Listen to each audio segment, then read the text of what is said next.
There are three prongs that I've heard that the government could be looking at. Buying oil for the Strategic Petroleum Reserve, lowering royalty rates for companies, and low interest rate loans. What do you want the government to do? Well, there's a couple other things that certainly that they could do. Alix, good to see you. We welcome you back to Oklahoma sometime to revisit the oil field like you've done in the past. Everybody's aware that Saudi Arabia and Russia had a dispute between them. And basically the Saudi, with a directive from the kingdom's energy minister, has moved to essentially flood the market with crude oil. And so basically drove it down some $16 a barrel between Friday's close and Monday's opening. So, that's what started this. Mm-hmm. The only thing about that is basically that is illegal. They had expressed intent to grab more market share. That's why they were doing this. And, so I just came off of a call with our board, the DEPA, Domestic Energy Producers Alliance, and we've been cleared to begin an investigation of anti-dumping law, and it's illegal to do that. What they've done, and certainly we're going to start that investigation. Basically, Commerce would have 20 days to accept that, and perhaps as soon as 60 days to rule on it. An extended a period of very low prices that they've initiated. Mm-hmm. Wouldn't be good for the industry, would hurt service companies, suppliers, oil and gas companies, would hurt the entire industry. And that's what they'd like to try to do, something like they tried in 2014, didn't work very well for them. So Harold, to that point, if it's an anti-dumping situation, does that mean then you'd want the administration then to tax, say, OPEC oil imports into the U.S.? Is that what would be most helpful for you then? Well, if they're found guilty of dumping, as we believe now there obviously are, they're found guilty of that, there could be countervailing duty, to placed upon all their imports to this country. Certainly, that'd be a drastic, a good measure that should be done.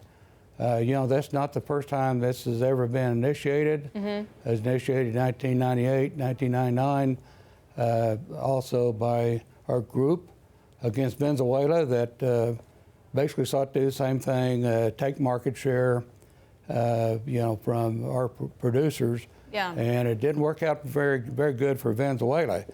You can almost say Venezuela who these days, but it didn't work out very well for them. Well, Harold, so let's play the game that if that doesn't happen, if we take sort of that off the table, would you, Harold, be supportive of low interest loans to aid producers? Do you want the government to help you survive during $30 prices? Well, let's back up and just talk about the industry. Certainly, so many things, good things have happened the last few years. Energy independence, national security, de-intensifying the Middle East, all those things, that American energy renaissance has provided from horizontal drilling. Mm-hmm. So those are the good things. It wouldn't be good if our country lost any of that.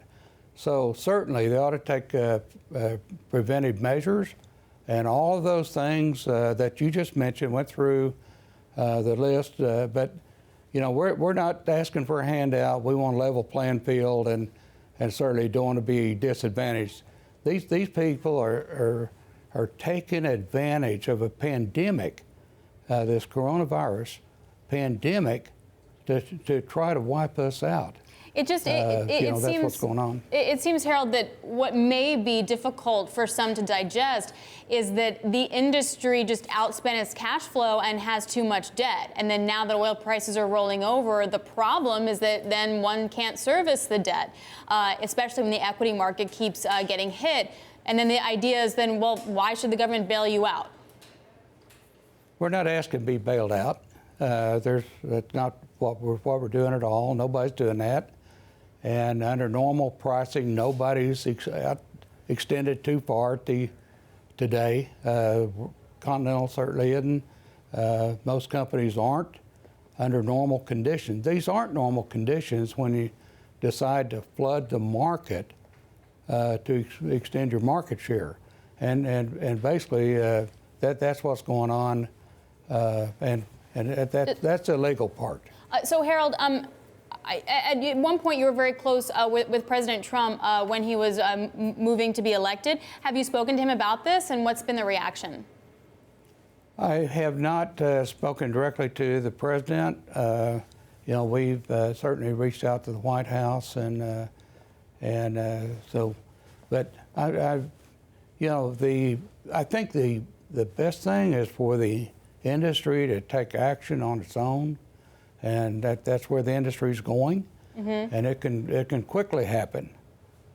So it's not something to be delayed a long time. This can happen very quickly.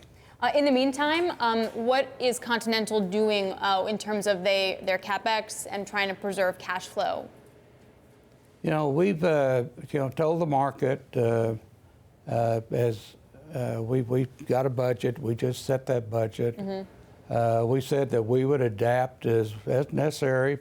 All these prices somewhat fluctuate some normally, but not to this extreme. And we've told the market that we would adapt as necessary to remain cash flow positive, and we certainly intend to do that. So we're doing just the same thing everybody does. Harold, your credit rating is just one stone's throw away from junk. The yield's quite high. Your equity's gotten hit. Is this the time to take Continental private? There's we think our stock is a bargain for sure, and a lot of people apparently do too. But we're doing the best we can to run the company and make money for the shareholders, and that's our intent. And it's always been our purpose, and that's certainly what we're doing today. The last question for you: if you don't get the support that you'd like from the government, walk this out for me. What happens to your production? What happens to your rig count? What happens to the stock? What do you do? Continental is very strong. We don't have any near-term debt. We have a very strong cash flow. A balance sheet strong. Our production is very strong. Our debt metrics is very good. So our company's in good shape to weather this, probably better than most. But we want to move forward in a positive manner, and we've got support of the industry to do so. And so that's where we're headed. It's not up to the administration per se. We're going forward under the commerce laws of the U.S.